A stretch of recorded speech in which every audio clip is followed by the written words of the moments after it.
Su 6 yılda qoldi diyabet bor. 67-yilini oladi ayolimiz. Ya'ni barmoqlarni kesib oxiri zaharlanib vafot etgan. Sahar 18-17 kilometr. Qon miqdori qancha darajada tushganini ko'ramiz. Kichkina teshik orqali oshqozonni kichraytirib, unga ichak yulash amaliyotini qildi. Sahar 5 düştü. To'g'ri tuvaldi.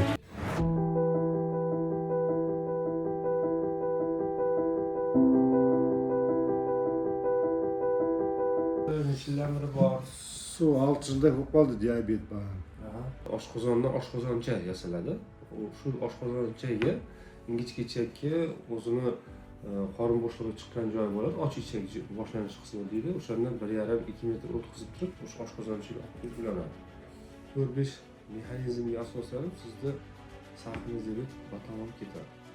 Kimdadir bir kun yo'l qoladi, kimdadir 2-3 kun yo'l qoladi, kimdadir 2 haftada, kimdadir 2 oyda.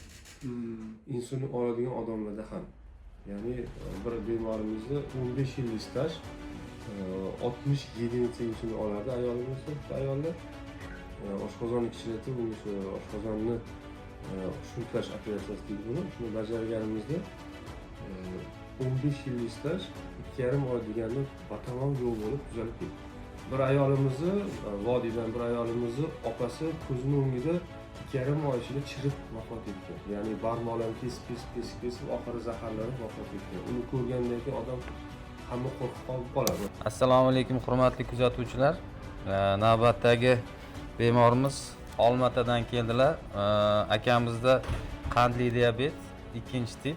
Shikoyatlari oyoqda og'riq, uyushish, qandli diabetda bo'lishi mumkin bo'lgan barcha shikoyatlar bor. Hozir akamni amaliyotga olyapmiz. Qandli diabet 2-tipi bilan bajariladigan oshqozon shuntash amaliyotiga.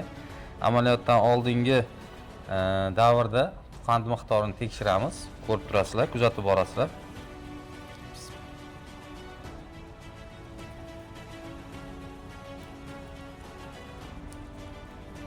Sahar 18-17 kilometr.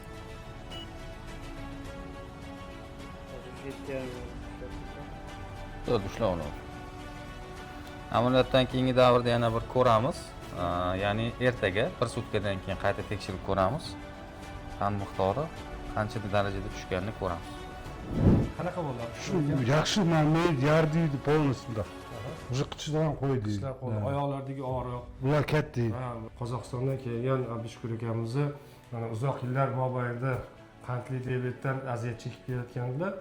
Qandli diabet 2-turidagi zamonaviy va samarali davosini qo'lladik. Jarrohlik usulida kichkina teshiklar orqali oshqozonni kichraytirib, unga ichak yulash amaliyotini qildik.